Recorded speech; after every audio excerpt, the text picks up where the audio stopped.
LinkedIn, we are on here.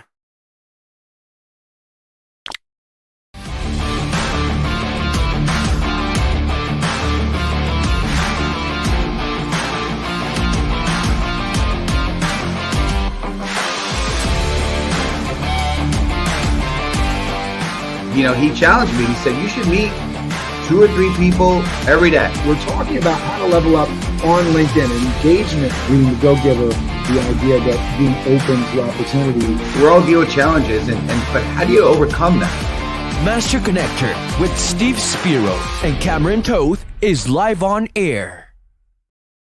So often we're caught up in trying to get things for ourselves that service, the true feeling, the true sentiment of service gets lost in the mix. And we all know that we're supposed to be of service. If you're in any kind of religion, you understand your duty to your fellow man's service. You understand as a good business owner and as a good employee that we're supposed to provide service. But so often that can get lost in translation in terms of what that actually is. So we're going to dive into that topic today. I'm going to introduce Thomas Johnson, who is an amazing trainer who's going to help us really, really deep dive on this topic of service. And so without further ado, I'm going to throw him on the screen and hopefully he'll animate himself as I sing some praises here of Mr. Thomas Johnson. Here we go. So Thomas Johnson, he's known as one of the top executive wellness coaches for busy business professionals. Previous celebrity personal trainer certified by National Academy of Sports Medicine. He possesses a degree in food and nutrition. He is a National Posture Institute posture specialist, recognized by New York Magazine for expertise in posture and alignment. He's a C-suite advisor and a philanthropist.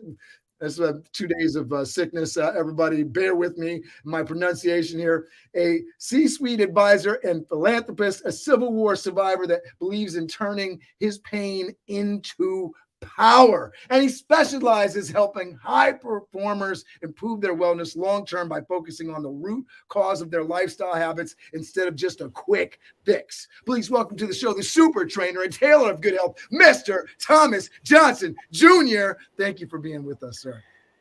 Cameron, thank you. That was a dynamic introduction right there. I thank you for having me here. You and Steve, I appreciate you guys.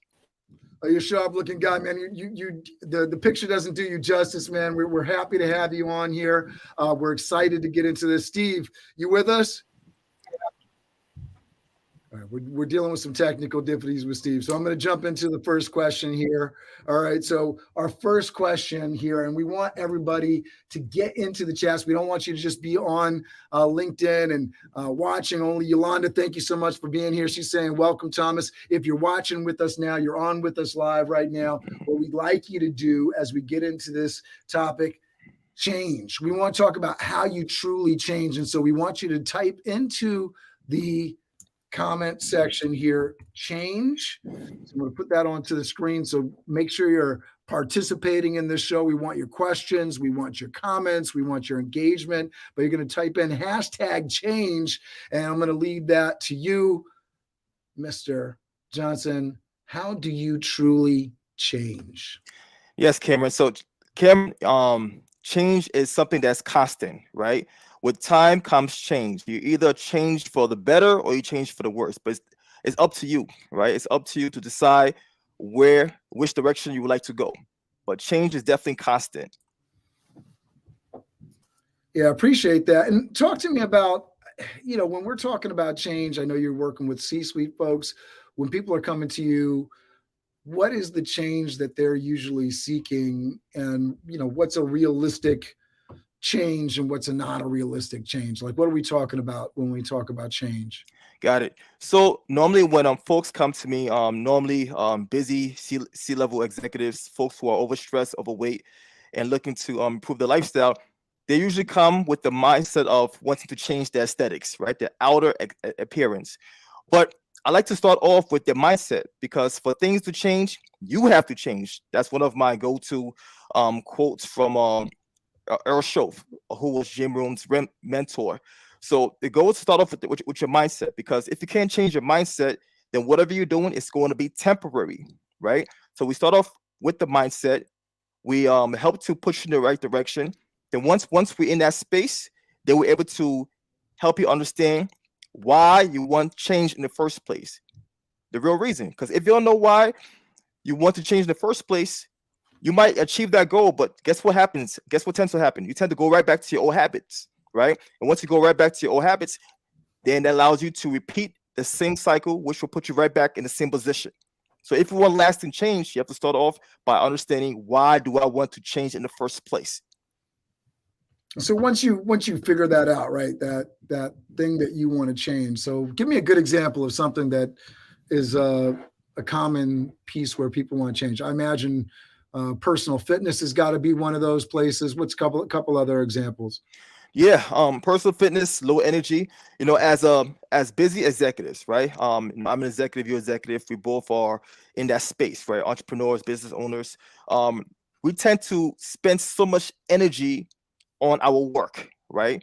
On our company, and by the time we get home, we are spent, right? So most people, they come and they seek wanting to have more energy, right? So what what my team and I get up and get fit with us concierge, we're able to do, we're able to create a plan of action that will allow them to literally feel better long term, because we focus on micro habits, right? We focus on the things that you're doing on a consistent basis that's prevent you from getting to that next step in your life, that's prevent you from having more energy, that's prevent you from being healthy. And most people don't realize that they're doing these negative habits because they're so used to um, focusing on routines that it becomes oblivious to them, right?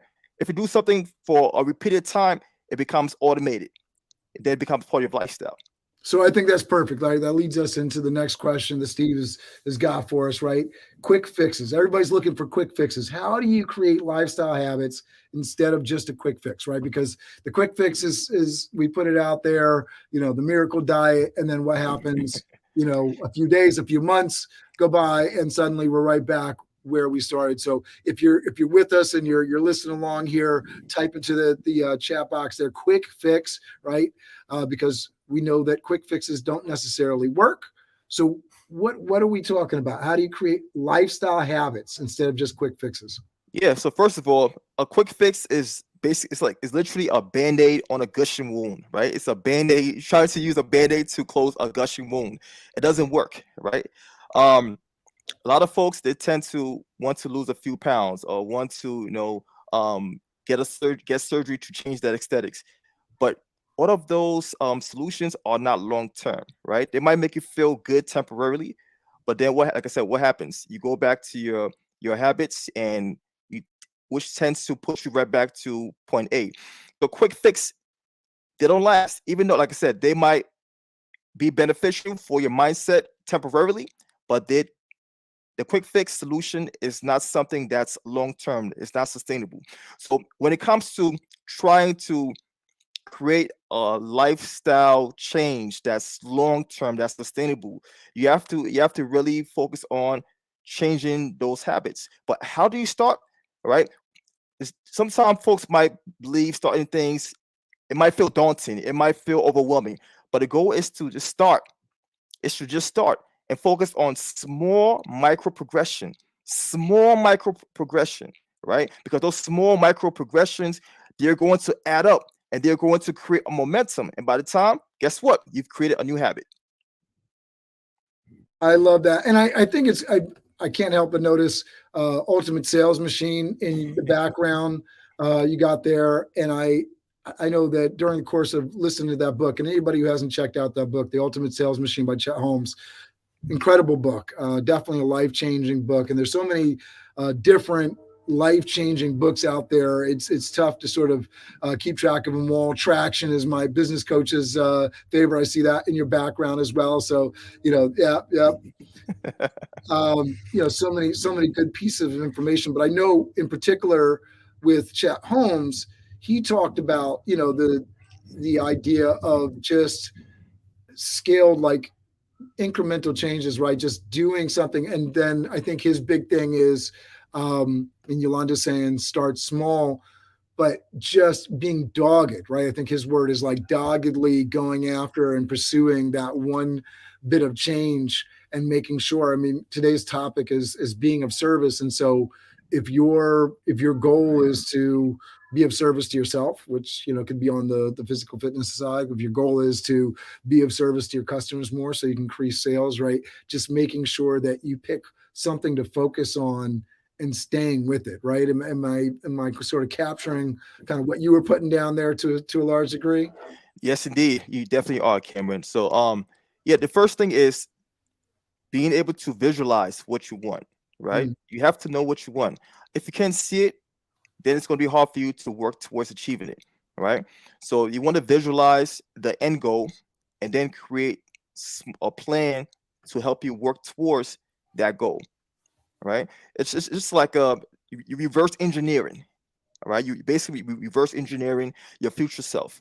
But like the first step is visualizing who do I want to be.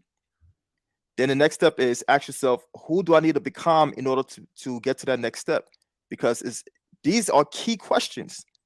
Who am I going to be? Who do I want to be? Who do I need to become in order to get to that person that I would like to be? well, that opens up a lot of doors, right? And so the next question, and everybody who's following along, what I'd like you to do is type into the chat, invest. And investing yourself is so important. But obviously, there's a lot of avenues. There's a lot of people out there offering a lot of services. There's institutions of learning. There's lots of different places that you can go. Yolanda in the chat, see it, believe it, achieve it, and so we get a lot of these kinds of expressions. All right, but which journey am I supposed to understand for myself? So I think there's a kind of a dual-fold thing, right? The understanding that I need to invest in myself, but how, where, why, how much money, right? How do I invest in myself in the best way to be of service to myself and others? Do I go into debt investing in myself? Like how do I invest in myself in the smartest, most effective possible way? Yeah, so I would say start off with where you're at, right? You don't have to go get into bankruptcy in order for you to invest in yourself, right? But at the same time, you want to be very cautious when it comes to taking that first step. I tell folks all the time, you don't need to go to the gym necessarily in order for you to lose weight and get in shape. You can start off by going for a walk, right? Just by taking these small incremental steps, it's going to compound over time and create great success. But you have to get started. You have to start somewhere. Okay. So enough of the excuses. Put your action, all right? Instead of talking, start to take that action. Start off where you're at, right? And take action. It doesn't have to be a massive action like Tony Robbins like to say, take massive action. Just start off from where you're at. At least when you start off from where you're at, like I said before, you could create momentum. But you have to start off from where you're at, then start to be consistent. Be consistent with those action steps. Then once you're consistent, you tend to create progress, right? I know one of the big things for me that's been a big sort of lesson, and Yolanda is echoing you, just start with where you're at, just start, right? Which I think is amazingly important, right? Big deal. Thank you for echoing that, Yolanda.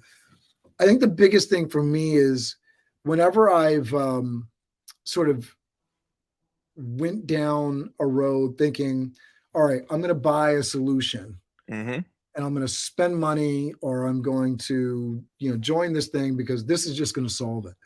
That's typically been a bad move. Whereas there was something that I was like, all right, I'm doing this work and this is going to be something that helps me along with this. This is something that's going to support me.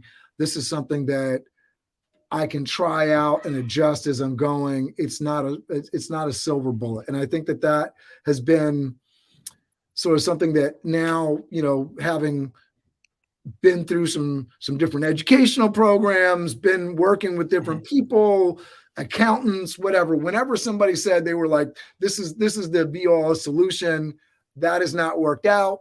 When it was like, hey, this is something that I can help you with, assist with, I understood it. I understood what the steps in the process were. I agreed to those.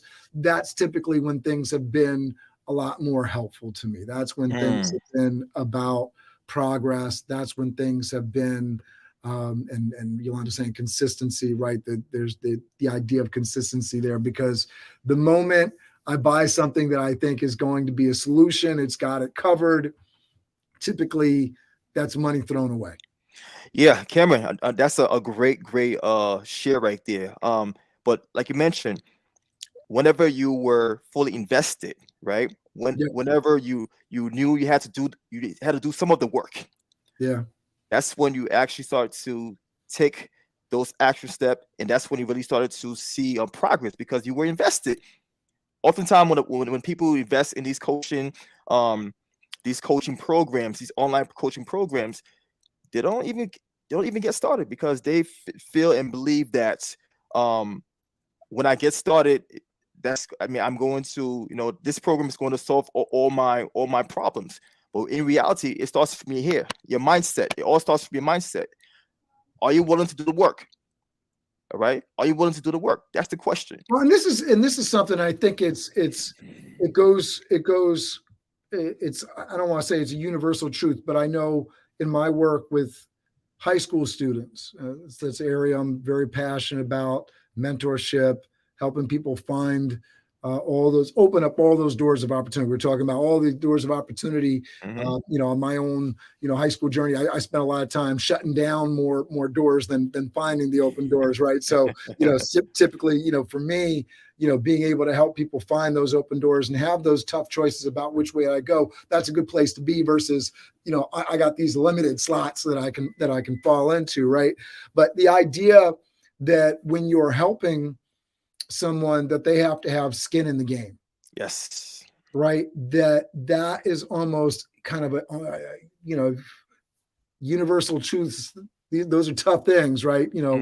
But I would say, we're in an environment where we're helping economically disadvantaged youth in an urban area. And still, even there, you would say, well, you don't want to charge, you don't want to have people paying them, the skin in the game. So important, man. When the parents were paying something, they paid attention. Exactly. Let me repeat that again. When the parents were paying, they paid attention. When they weren't, they did not.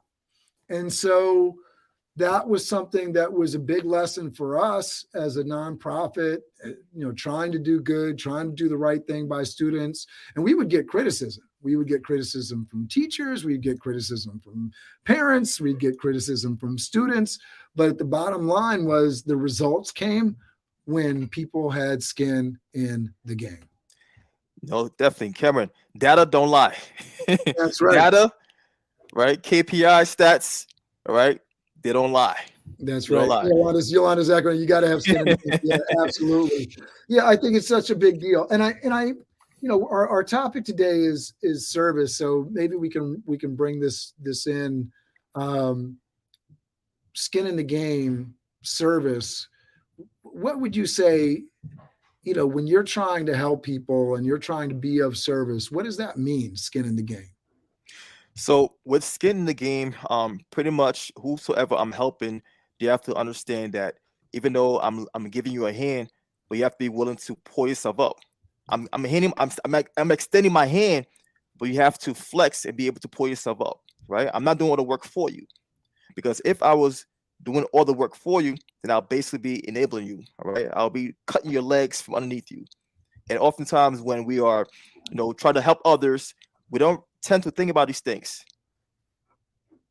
And my big focus in life is creating sustainability. All right. So in order for me to be able to create sustainability, I have to be able to provide help, but just enough help that allows that person to be able to help themselves as well. Yeah. I think that's something that it's a tough thing to understand. I remember dealing with a childhood friend, and we were having this conversation over and over again because his mother had a lot of challenges, and Mhm. he was constantly trying to help her. And I remember giving him the advice, because you're just seeing what's going on, and you're like, listen, you can't help her if you're not helping yourself. And I think that's something that's really important. We're going to talk about the Go Giver, right? So if you're with us right now, type into the hashtag. We're big fans of the Go Giver here. Um, when you are giving, I think one of the most powerful things I got out of the Go Giver book was being open to receiving, and making sure that you understood that you can't truly uh, give without being open to receiving. But I remember going back to this childhood story, is like, it's like the tugboat scenario, right? If the tugboat has a leak in it, you can't help this bigger ship, right? Mm. You're just gonna drown, right? So you have to make sure you're shored up, you're good, you're in good shape, you're in good health, you're ready, and then you can go out and help a ton of people. But you can't do that if your foundation, if your ship is not sea ready, where you're good to go. Yes, indeed, Cameron. And it's funny you mentioned that because I have my value hierarchy, right? So there are three things in my value hierarchy. It's God, first of all, my foundation. Then it's peace of mind, and then family, in that order. Now, the reason why peace of mind is second is because of the exact same thing you just mentioned. Without my peace of mind, I can be the best person. I can be the best brother, the best son, the best CEO, the best executive wellness coach, right? So I make sure to invest in myself so I could pour more into others. Invest in yourself is not selfish. If anything, you're actually being selfless by investing in yourself. Yeah, agreed. And what is the value of giving, right? So we're talking about being a go giver. What Okay. is the value of giving? Yeah. So when you give, you receive. When you give, you receive. It's that's something I'm big on. It's sometimes when you give, you might not receive um that gift right away, but eventually whatever goes around comes around, and it's the law of reciprocity, right? The law of reciprocity. So I mean, some folks, when they're in a place where they're struggling, they might just need a little hand, a little handout, just so they could be able to see the light above the tunnel, right? But like I said, when you give, you receive, because it's gratifying. Steve, how you doing, buddy? Hey, am I in? Can you hear You're me good, okay? man. You're good. You sound good, Steve. You're here with us. Wow. We're good. We're You know, giving. the power of the free apps. You're a sea cleaner. I'm a living testimony to sea cleaner. I think it's called.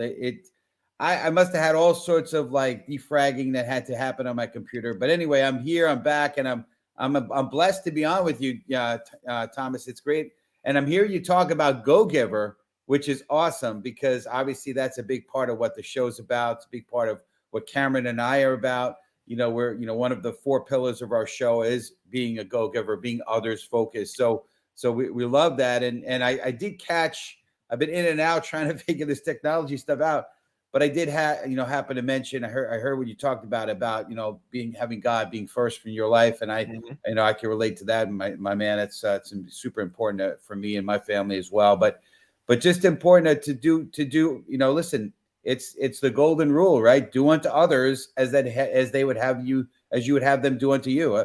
I was in the corporate world for many years, and I still have my hands in that. And a lot of times it's do unto others before they do you, right? I mean, Yeah. it's not the world that I want to live in. And so whenever possible, I want to definitely be that go giver. So blessed to have you on here. I'll have to go back and watch the replay because No. I I mean, so missed some the last amazing question we content. asked is, what is the value of giving? And so Thomas was just Please. digging into that, which I think is, I think we've talked about it many times on this show, but I think it's one of those things that it's such a we just went through the Christmas giving season for my Jewish folks, Hanukkah, Kwanzaa, everyone, all these different religions, and a part of all these religions, giving is a part of it, right? Giving is something that they talk about, but it's one of these kind of base pieces of our different cultures that we're always learning. It's like communication. We can always get better at it, right? And so what is the value of giving? How can we give in more constructive ways? That's the question that we're answering right now. Yeah, and also, everything I do is directly tied to philanthropy, right? So even with my company, every time we get a new client, we also provide 365 days of solar energy access to a school in India. Every time I have my podcast, we provide school books and supplies to children in Cambodia. So I believe you could create wealth and still be able to provide impact at the same time.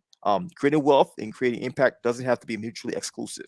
I love that. I love that. We're gonna have to talk about those given pieces. I love that. I love that, Thomas. Beautiful.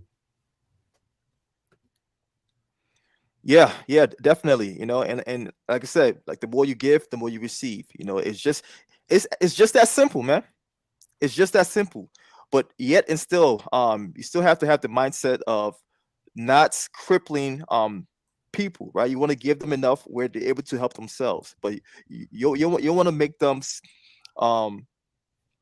feel like they have to fully depend on you, right? Once a person feels that they are fully depending on you, then they become more like a slave in a sense, right?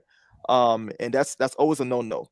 So you always want to provide value and help and provide the folks to allow folks to stand up on their 2 feet. Absolutely. Hey, Cameron, I'm more of a guest on the show at this stage, is the way I came in. But yeah, I mean, so amazing stuff. And I'll talk about that. I've talked about this in different times, but the secret of the corn, right? And that is, you put 2 or 3 kernels of corn into the ground, right? You fertilize the corn, the ground, you water it, you've done the planting, you've got the seed time, progression time, but then there's harvest time, right? And 6 months later, whatever the time frame is for corn, I don't really know. I'm not that big of a farmer, but we know that when the corn stalk does come up, and it always does, especially if you put 2, 3, 4 kernels in the ground, that you're going to have 9 or 10 or 12 or 15 ears of corn. And in those ears of corn are multiple kernels. So you sow, you plant, you give good, and then you get back. Now, you don't get back what you don't put in, right? You don't plant corn seed and get back apples, right? Mm-hmm. So if you're planting good, you're going to get good back, right? If you plant bad, you're going to get bad back. And it's so often I see people where they're like, well, I did some really good things, and my life is kind of in a shambles right now. And what I try to tell them is, don't forget, there's seed time, progression time, and harvest time. And let's look back 6 months. What did you plant 6 months ago? You might have been planting maybe a month ago, but the harvest time isn't now. You need another 5 months, let's say, right? So, but you're now harvesting for what you planted 5 months ago, 6 months ago. And at that point, you might have been planting really bad negative seed. And so you're reaping negative from that right now. So there's those factors that you have to keep in mind. So just wanted to give a little extra light to the idea of giving and sowing, and what you give, you're going to get back, but you'll get back in abundance. But be careful. What are you planting? And when you're planting it, you got to make sure you give it time. Yes, Steve. I don't know if it was Chris Dew or someone else on LinkedIn, but they posted this thing on the crap you can control circles. I don't know if you saw this, Steve, but I thought it was amazing, because it's really interesting. When you don't make excuses, right? The amount of things in your life that you can start to control, right? When you make a lot of excuses, there's just more and more stuff that you can't control. But when you stop making excuses, you start being able to sort of think about, all right, these are the things that I can do to put this in place. This is what I can do. I can buy that insurance. I can make sure that I'm covered for that. I can save for this. I can, delegate this. I can manage this. And then suddenly that circle of things that you can't control ever expands. And so as you were talking about like planting those seeds, I think it's a great way to, when you understand service, right? If you understand, if I'm of service to others, if I'm service to myself, if I'm of service to my family, the ability for me to control those those circles, if you can imagine that rock in the pond and those circles that are coming out, the ever ability for me to expand my control of those outer circles of influence, right? It grows bigger because I'm taking responsibility. I'm saying, I know what's going to happen 6 months from now, right? I don't have a crystal ball. I don't know if there's going to be a pandemic or a hurricane, but I know from previous years and history and what happened in the last 6 months and what happened the last 2 weeks. And right, I can start putting that stuff together. And I know for myself, as I've stopped making, I've run a business for 11 years now, and so you can sit there and say, well, the first year, yeah, you didn't have any idea. Second year, maybe not too much of a clue. But now 11 years in is like, no, man, you kind of know what the ebbs and flows are. You know what your challenges are, right? You can't make any of those excuses that you made before. You can control some of these things. And I think, one of the things that we've tried to do with this show, in addition to, just being out there in the world is offering as much as possible to people that understanding like, hey, we can plan for these things, whether it's personal fitness, running your business, doing a internet show, right? You can manage it, right? There's exactly. Well, I didn't get a chance to, and we want to talk about service. So I want you to type in #serve in the comments, and we're going to get into service for a little bit. But I didn't get a chance to kind of do my opening statement, and there was a funny story I wanted to just share. I'll share it now. I have, and you, Thomas, you probably don't know this. Maybe Cameron might know, maybe not. But I love McDonald's cheeseburgers. I put on, and you as a personal trainer guy, health coach, you probably like your toes are curling in your shoes right now. But I did. I used to eat them all the time, right?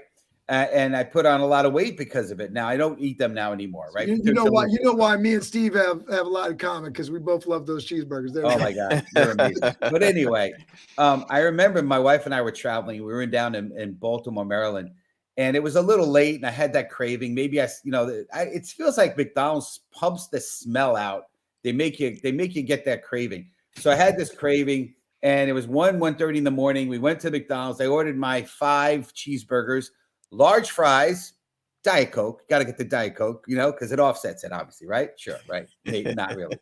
Anyway, I was excited. I'm like, we're gonna eat this in the hotel because we're traveling. We get back to the hotel, and I was excited to bag out, and every single burger had everything but the meat in it. No burgers. I was so pissed off. That wasn't good service. But anyway, we're going to talk about service and being a servant leader. And we're curious. As that was the universe trying to send you a message. I mean, I love McDonald's, but service, sometimes not so great. But anyway, we're going to talk about good service and being a servant leader, and curious what servant leadership means to you.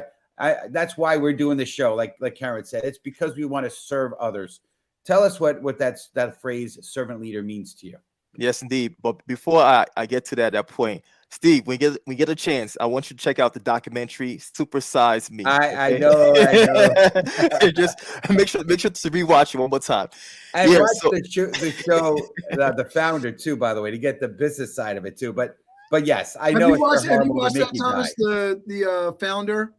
Founder. Yeah. I definitely have. The line to me that always sticks out to that, and for anybody that's talking about business models for their business, we're not in the burger business, we're in the real estate business. Yes. All right. Yeah. Yes, anyway, I will. So in regards to your question, Steve, so when I think of the term or the name servant leader, right, I think of a leader that basically position his or her employees to become successful, right? A leader that's able to basically lead by example. They're not just talking the talk, but they're walking the walk, right? They're able to, like I said, position their company, their staff in a way where they are, they're able to get to success faster. They're the real McCoy, So those are servant leaders. That's what a servant leader is whenever that name and that term comes to mind. It's great. Yeah, I absolutely agree with that for sure. And it's important. I think there's the shift over the last 20, 30 years of this sort of management role to a leader role. And yeah, leaders lead by example. And we had someone on the show. He was talking about, I think the topic of the show was training at work. And he was talking about how you get a bunch of the sales guys in the room and practicing, if you will, the calls, but having the leader, the manager, the guy, him do the call first, not be like, from your, high in your ivory tower, but show the people that you're in the trenches, you're there with them and leading, like you said, Thomas, by example. It's so important. Vulnerability, right? Being vulnerable and putting yourself out there is such a big deal. I want to encourage everybody. I just dropped into the comments for you if you're looking to get some service here from Mr. Thomas Johnson, complimentary consultation, get up and get fit. Check that out. Go to that link in the comments so you can touch base and get some one-on-one time with the man himself. I'll let you talk about that, Mr. Johnson, and then let people know how you would love to get in touch with you, whether it's this link or through LinkedIn or however you want them to sort of reach out to you. Yeah, the website is a great place to reach out. I'm also available via LinkedIn, but like pretty much like the main reason why I even created my company, Get Up and Get Fit Wellness Concierge, was because I saw a need for this type of service. So a little story about myself. I used to be a celebrity personal trainer and a nutritionist back in the day. So I worked with politicians, professional athletes, models, pre and postnatal women, executives, etc. So a quick story. So one time I was working with a client of mine. She was the VP of a multi-billion-dollar company out here in New York City. And I was in charge of monitoring her nutrition intake. And I was also her personal trainer. So one day as I was going through her meal log, I noticed that she was having the majority of her meals at bars and restaurants in the city. But what caught me off guard was she was having about 1 to 8 meetings per week and 1 to 3 drinks with each meeting, and then additional glass of wine during dinner time. So when I saw that, I was like, whoa, something's going on that's not really being shared with me. So I decided to have a conversation with her during our next session because she and I had a great rapport. So during our next session, I sat her down and I was like, look, this is what I just discovered. If you continue going through this down this trajectory, this is what's going to occur. And I was being very candid. And out of nowhere, this lady had a breakdown and she broke down and started crying in the gym. And she started to tell me how she was extremely stressed out, how nobody didn't understand how it was to be in her position. And I was flabbergasted because I wasn't expecting this reaction. And then it dawned on me that there must be other executives, other leaders going through the exact same situation, high stress. And they were coping with this high stress situation by adapting negative lifestyle habits. And I realized that myself and the fitness industry was not really providing the right solution for this type of clients, right? And I decided to double down and learn more about leadership and learn more about, personal development and dive down a rabbit hole so I could really be able to provide better service for this type of clientele. It took me years of studying and just self-investment, and I've been able to create my company, Get Up and Get Fit Wellness Concierge. So pretty much what we do is we assess our clients' lifestyle when they come on board, and then we're able to create a customized plan for them. So we follow this acronym called AIR method. Assess your lifestyle, isolate your negative habits, and replace your negative habits with small actionable steps. And then we're able to monitor your habits and curate a customized plan for you that's allow you to really live a healthy lifestyle. And we have a whole wellness support team that allow you to live a healthy lifestyle. Because the big thing is accountability and having a great structure. Love that. The AIR method. I love that. We gotta get right that. So accountability, isolate the negative, and what was the R? And replace the negative habit with small actionable steps. Love it. That's great. There's a mic drop moment for us right there. Love that.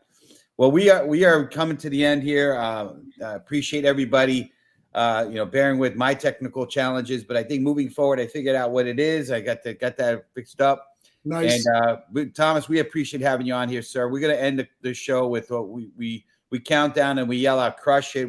I'll just quickly say a shout out to our sponsor, Jordan Mendoza of Blaze Your Own Trail Consulting. And then we definitely want to shout out our upcoming show. So next week, please tune in. We have Wendy Lane with us, and we're going to be talking about overcoming obstacles with style. So I'll put that link into the things, and then I'll get out of your way, Steve. We can get to No, that's it. It's going to be a great show. Don't miss that one because she's got a crazy story. Definitely you want to hear from her. She's got a lot of good stuff to share with everybody. But yeah, so we love being the light. We love inspiring people. We want everyone to go out there this week, the rest of this week, and crush it. So we're going to count down, and you count down in the comments with us, and then Thomas, if you want to count down with us, and then we're going to shout out "Crush It." Ready? 5, 4, 3, 2, 1. Crush it. Woo, let's go. We love you. We appreciate you. We will see you next week. Same bad time, same bad channel. We love you.